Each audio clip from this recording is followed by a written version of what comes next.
Am I the asshole for stop loving my husband because he's a workaholic? When I first met Daniel, he was everything I thought I wanted in a partner. He was ambitious, driven, and had a plan for his life.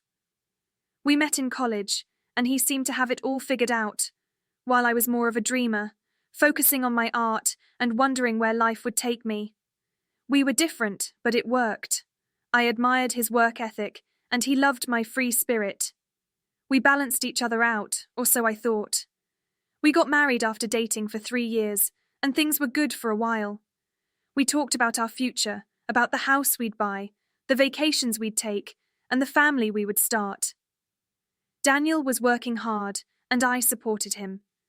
He was climbing the corporate ladder at a fast pace, and it seemed like all his sacrifices would pay off. He promised me that once he reached a certain point in his career, everything would be different.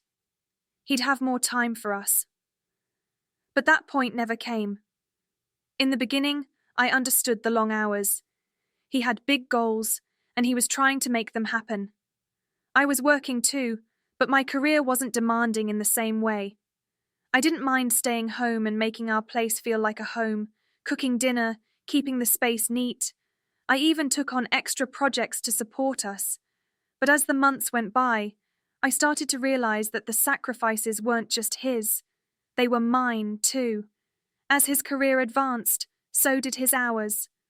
The once rare late nights became routine, and weekends were no longer for us. They were for work. Our conversations became more about logistics, scheduling dates around his work, talking about the house and bills, and occasionally, a few words about our marriage. Intimacy faded, and so did the little moments that made us fall in love in the first place. Our life together became more like a partnership than a marriage. After a few years of this, I began to feel it, an overwhelming sense of loneliness.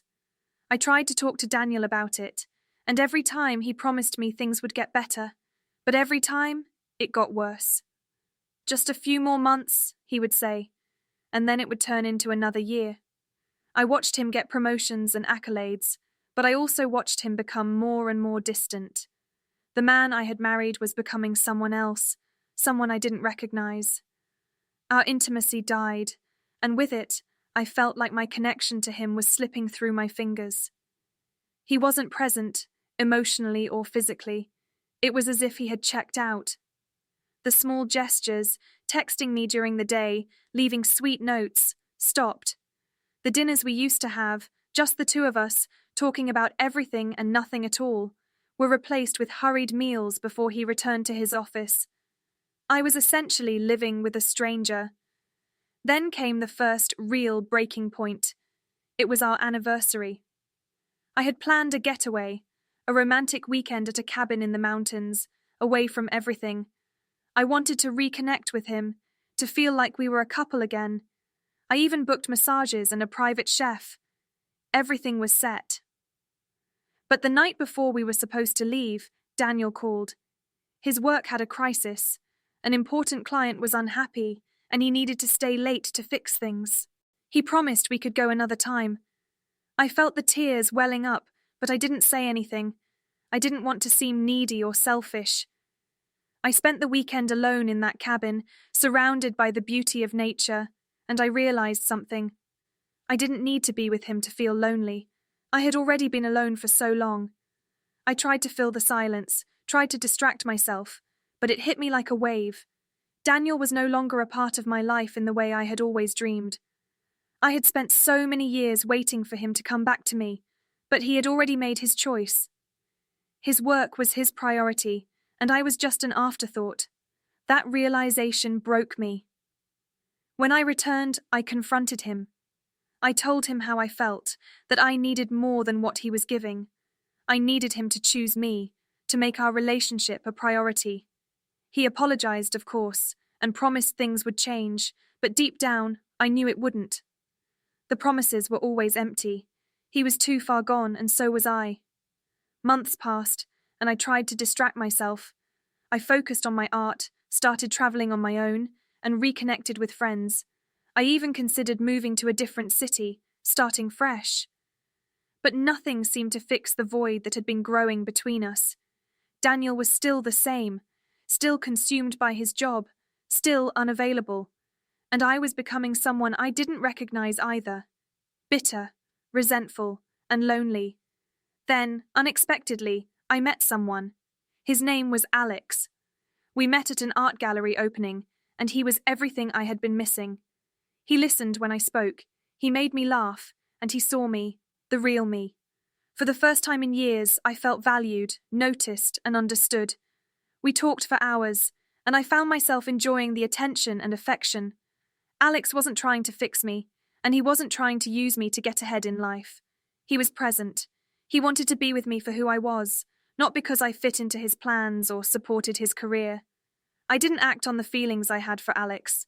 I didn't cross any boundaries, but it was undeniable that something had shifted in me. The emotional connection I had longed for was suddenly within reach. I tried to ignore it, but it haunted me.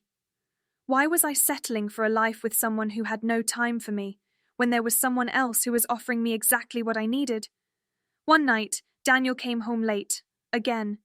He was exhausted, and I could tell he hadn't even noticed that I had been distant for weeks. He asked me if everything was okay, and that's when it all came crashing down. I told him that I didn't love him anymore. The truth had been building inside me for so long that I couldn't keep it in any longer. I told him that I was done feeling like I was living a half-life.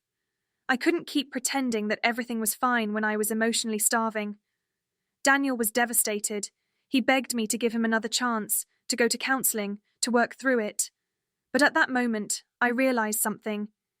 He wasn't asking me to stay because he loved me. He was asking because he didn't want to lose the stability of our life. He wasn't willing to change for me. He was willing to change for himself. The guilt was overwhelming. I had loved him once, and now I was watching it all slip away. But the love I had for him had faded long ago, replaced by resentment and loneliness. It was no longer a partnership. It was a contract. We were two people living in the same house, sharing a life, but not a love. The decision wasn't easy. It never is. I still care for Daniel in a way, but I can't continue to put my life on hold for someone who doesn't prioritize me. I'm scared. I'm scared of being alone, of what this decision means for my future, and of the impact it will have on our finances, our home, and our shared responsibilities. But I can't keep living a lie. I deserve to be loved, to be prioritized, and to be seen as more than just a wife in the background of his success. So, here I am, left with the hard question.